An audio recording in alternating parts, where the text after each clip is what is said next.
Merhabalar. Bugünkü videonun konusu OPART ya da OptiCart denilen göz yanılsamasını amaçlayan çalışma türü. Bu çalışma için bir A4 kağıt alıyoruz ve bu A4 kağıdı 2,5 santimlik eşit karelere bölüyoruz.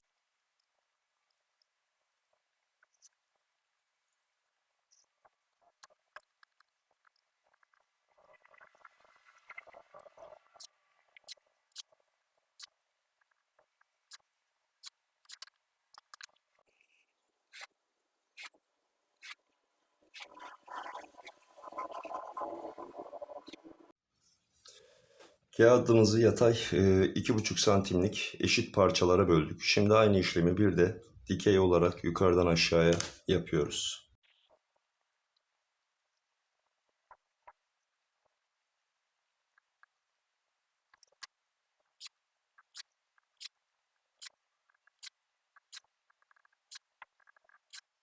Kağıdımızı eşit parçalara, karelere bölme işlemini tamamladık. Şimdi sırada pergel ile bir yuvarlak çizme yapacağız. Bunun için yukarıdan 6. karenin uç kısmı, soldan 4. karenin uç kısmına denk getirecek şekilde pergelin uç kısmını koyuyorum.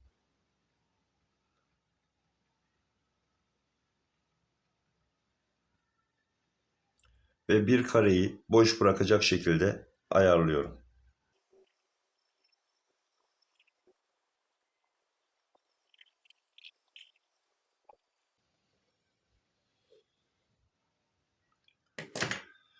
Şuralardan hafiften pergelden dolayı dışarı taşmaları olsa da yuvarlağımızı tamamladık.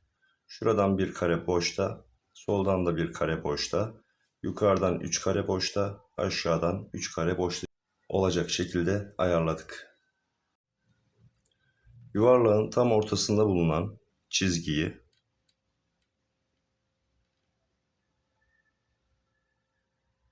netleştiriyorum.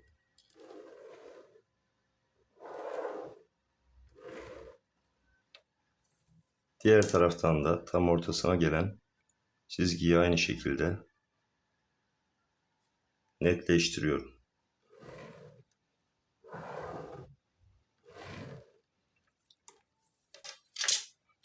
Yuvarlağın içinde geri kalan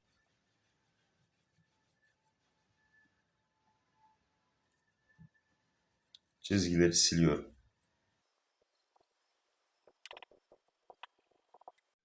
Sildiğim çizgilerin yerine yuvarlağın 3 boyutlu görüntüsünü ortaya çıkaracak şekilde kavisli çizgiler atıyorum.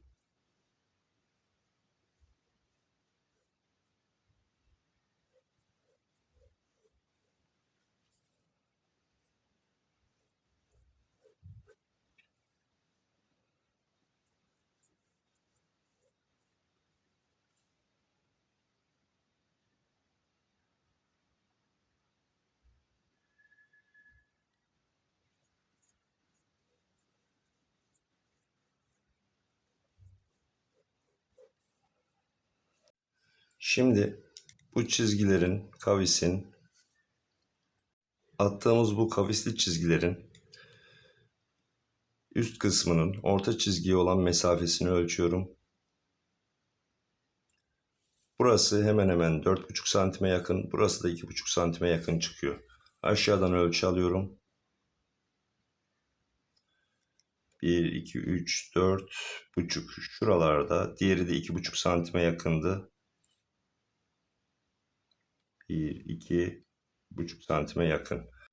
Şimdi aldığımız ölçüye göre belirlediğimiz yerlere diğer taraftan da kavisli çizgilerimizi götürüyoruz.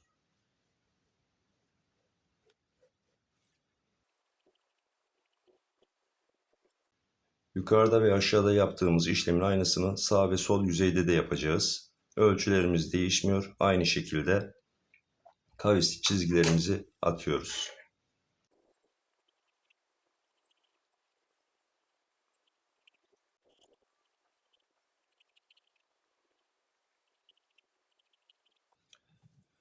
Ve bu şekilde bir görüntü elde ettik. Elde ettiğim şekli bir dama tahtası gibi bir siyah, bir beyaz olacak şekilde ayarlıyorum.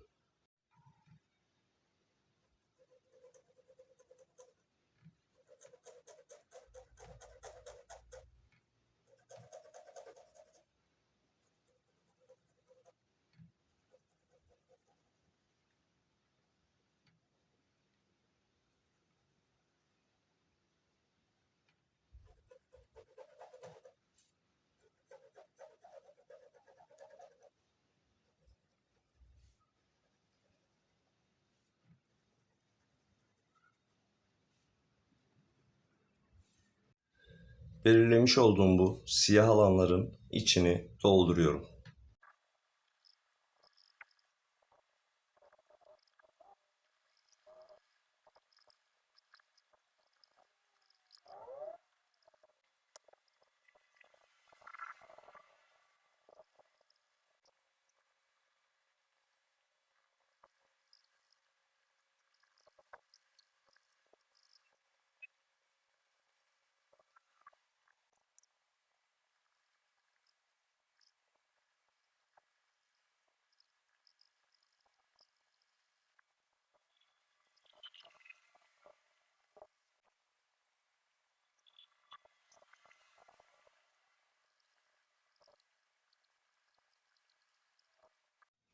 Yuvarlağın dama görünümü bitti.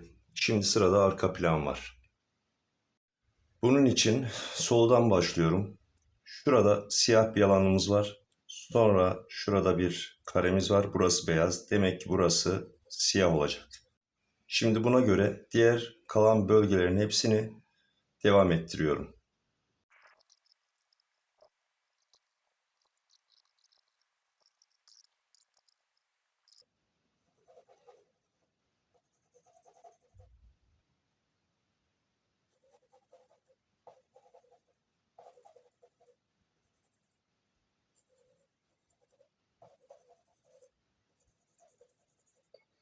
Evet, arka plandaki alanlarda nerelerin siyah, nerelerin beyaz olacağını belirledik. Bunu yaparken yuvarlağın dama görünümünü, siyah ve beyaz bölgelerini ölçü aldık. Şimdi oraları tamamlıyoruz.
Şimdi çalışmamıza derinlik katmak için biraz gölgelendirme yapacağız. Gölgenin geleceği bölgeyi öncelikle belirliyorum.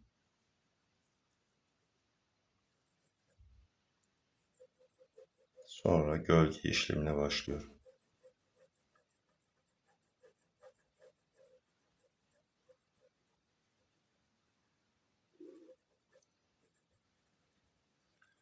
Öncelikle hafif bir şekilde yapıyorum.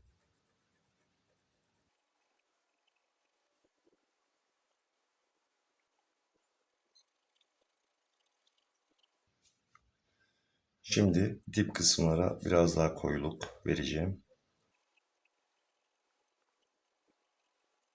Koyudan giderek açarak yapıyorum.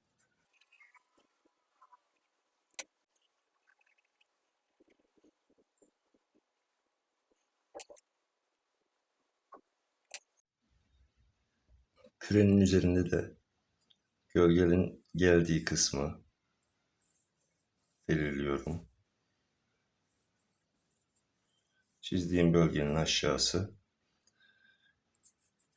gölge olacak. Koyudan başlayarak giderek açıyorum.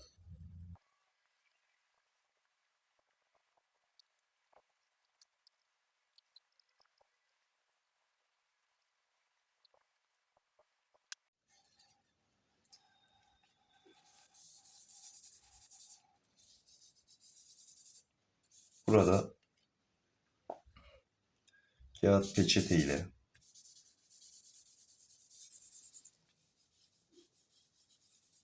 gölgeyi biraz dağıtıyorum. Aşağıda da aynı işlemi yapıyorum.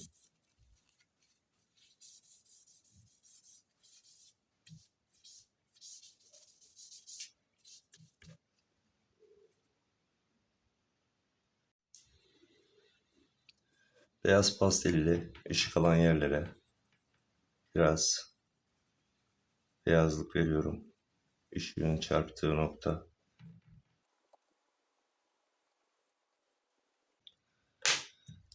Daha sonra bir parça kağıt ile yine kenarlardan dağıtıyorum.